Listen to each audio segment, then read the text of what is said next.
তো ভাই mail ego যে কি ভয়ানক জিনিস সিরাজ আরও একবার প্রুফ করে দিল।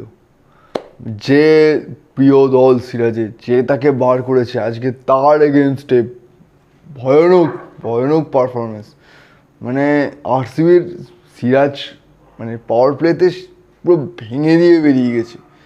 আমি একটা জিনিস ভাবছিলাম যে ভাই মানে সিরাজ ভালো খেলুক, আমি চাই সিরাজ ভালো খেলুক, বাট আরসিবির এগেনস্টে আমি ভাবছি ঠিক আছে ভাই, আরসিবি এগেনস্টে নর্মাল খেল, ঠিক আছে, একটা কি দুটো উইকেট নিলি, একটু মানে 40 মতো রান খেলি, ঠিক আছে, একটা মানে ভাই ভয়ানক ইকোনমিক্যাল বোলিং, তিনখানা উইকেট, ক্রুশিয়াল উইকেট, জায়গায় উইকেট, ঠিক আছে, ভালো ভালো। এই প্লেয়ারটার ভাই আমি এখনও বলছি প্লেয়ারটা আমি ভালো চাই, প্লেয়ারটার ভালো হোক, ফিউচার ভালো হোক, আরও ভালো খেলুক, ঠিক আছে। আর ভাই আরসিবি একটা জিনিস বলবো, আরসিবির মানে খুবই হাস্যকর ব্যাপার এটা। আরসিবির একমাত্র দল যার কাছে হোম, তার কাছে ডিসঅ্যাডভান্টেজ, ছেলে বলো মেয়ে বলো, হোমে আরসিবি এত ম্যাচ হারে ভাই রে ভাই। ঠিক আছে, মানে একদিক থেকে ভালো হয়, দুটো ম্যাচ জিতে একটু ওভার কনফিডেন্স হয়ে গেছিলো, সেখান থেকে একটু মানে ওভার থেকে শুধু নর্মাল কনফিডেন্সে রাখা অবধি ভালো, ঠিক আছে, একটা ম্যাচ হারাও দরকার ছিল, এখন একটু মানে মানে পা মাটিতে থাকবে অ্যাটলিস্ট, ঠিক আছে, কোনো ব্যাপার না। দুটো টিমকে নিয়ে কথা বললে মানে দুটো টিমই মানে খুব কিছু ভুল বা কিছু করেনি, দুজনের জায়গায় ঠিকঠাকই খেলেছে। অ্যাট দ্য লাস্ট একটা গেম, অ্যাট দ্য লাস্ট একজন জিতবে একজন হারবে, বাট ফেয়ার খেলা হয়েছে, দুজনে নিজের ঠিকটাই খেলেছে। অল্প কিছু বল চুক আছে। সো ফার্স্টে আজকের ম্যাচে তো মানে বিরাট কোহলি আজকে ফার্স্টেই তাড়াতাড়ি আউট হয়ে গেল। তারপরে তোমার একটা জিনিস প্রথম থেকেই কিন্তু মানে স্ট্রাগল করছিল ব্যাটসম্যান, আরসিবির ব্যাটসম্যানরা প্রথম থেকেই সবাই স্ট্রাগল করছিল। ওদিকে লিভিংস্টোন এই জিনিসটা থেকে খুব ভালো লেগেছে, মানে মাটি কামড়ে পড়ে থাকা যাকে বলে, স্ট্রাগল করছিল লিভিংস্টোন, কিন্তু লিভিংস্টোন কিন্তু জায়গায় দাঁড়িয়ে থেকে জায়গাটা খেলেছে, ঠিক আছে। ওদিকে জিতেশ শর্মাও বলা যায়, জিতেশ শর্মাও নিজের পোটেনশিয়াল দেখিয়েছে। জিতেশ শর্মা ভালো প্লেয়ার, ঠিক আছে, আর একটু ম্যাচিওর ইনিংস খেলা দরকার ছিল, ঠিক আছে। আর ওদিকে ভাই টিম ডেভিড আর প্লেয়ারটা একটা দানব ভাই। প্রসিদ্ধ কৃষ্ণা লাস্ট ওভারে যে ফার্স্ট ছয়টা মেরেছিল, দেখেছো একবার ছয়টা, এই হাইটে বল জাস্ট ঠেকালো ছয়। লিভিংস্টোন বহুদিন ধরে খেলতে পারছিল না, সমস্যা হচ্ছিল, আজকে স্ট্রাগল করেছে, বাট ম্যাচটা ধরেছে, ম্যাচের মতো খেলেছে।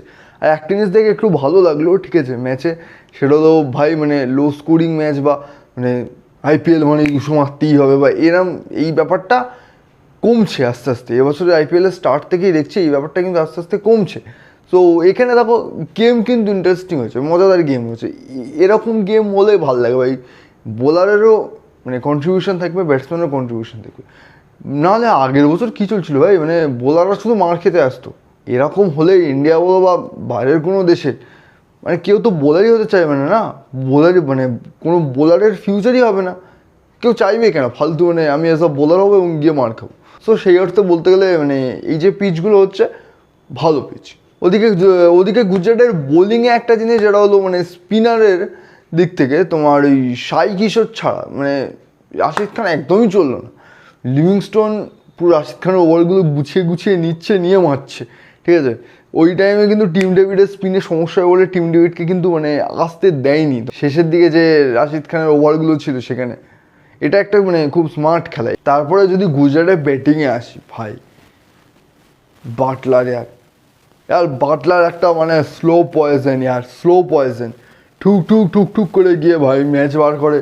আগের বড় আরসিবির সাথে আরসিবি কলকাতা দুজনের সাথেই সেম জিনিস হয়েছিল, এখন রাজস্থানে খেলতো বাটলার দুটোই ম্যাচে, মানে আরসিবির ম্যাচে ফার্স্ট ইনিংসে বিরাট কোহলি সেঞ্চুরি মারলো, সেকেন্ড ইনিংসে টুক করে খেলে লাস্টকে সেঞ্চুরি মেরে ম্যাচ জিতিয়ে দিল। কলকাতার সাথেও তাই ছিল, 9 সেঞ্চুরি মেরেছিল, তো টুক করে গিয়ে শেষে ম্যাচ জিতিয়ে দিল সেঞ্চুরি মেরে। আর বাটলার তো নয় মানে সিনিয়র প্লেয়ার বা বাটলারের কাছ থেকে এরকম ইনিংস এক্সপেক্টেড করা যায়, বাট সাই সুদর্শন ভাই এই প্লেয়ারটা ডে বাই ডে প্রতি বছর ভাই যেভাবে ইমপ্রুভমেন্ট করছে দেখে মনেই হয় না মানে এটা নতুন তো বলতে পারো, বাট এই প্লেয়ারটা তোমার যে মানে মানে অত সিনিয়র বা ইন্টারন্যাশনাল খেলা প্লেয়ার না, এরকম লেভেলের প্লেয়ার মনেই হয় না ভাই। নিজের দায়িত্ব নিয়ে খেলেছে ভাই, ক্যাপ্টেন আউট হয়ে গেছে, বাট নিজের দায়িত্ব নিয়ে পুরো টিমকে নিয়ে যাওয়া ভাই, লেভেলের সেলুট ভাই, প্লেয়ার লেভেলের প্লেয়ার ভাই প্লেয়ারটা। ওই প্লেয়ারটাকে আউট করে নিয়ে টেনশন হচ্ছে এরকম একটা ব্যাপার। সো ওদিকে তোমার গিলের যে ক্যাচটা ধরেছিল ভাই, ভবির অসাধারণ বল, সেখানে গিলের ঠিকঠাক কানেক্ট হয়নি, বলটা গেল। লিভিংস্টোন ভাই কি ক্যাচ, দারুণ ক্যাচ ছিল ভাই ওটা। তো এইভাবে মানে শেষে তো রাদারফোর্ড আসলো তোমার গুজরাটের ব্যাটিংয়ে, এইভাবে বাটলার ফাটলার এরা সবাই মিলে মানে ইজি ম্যাচটা বলতে পারো জিতেছে।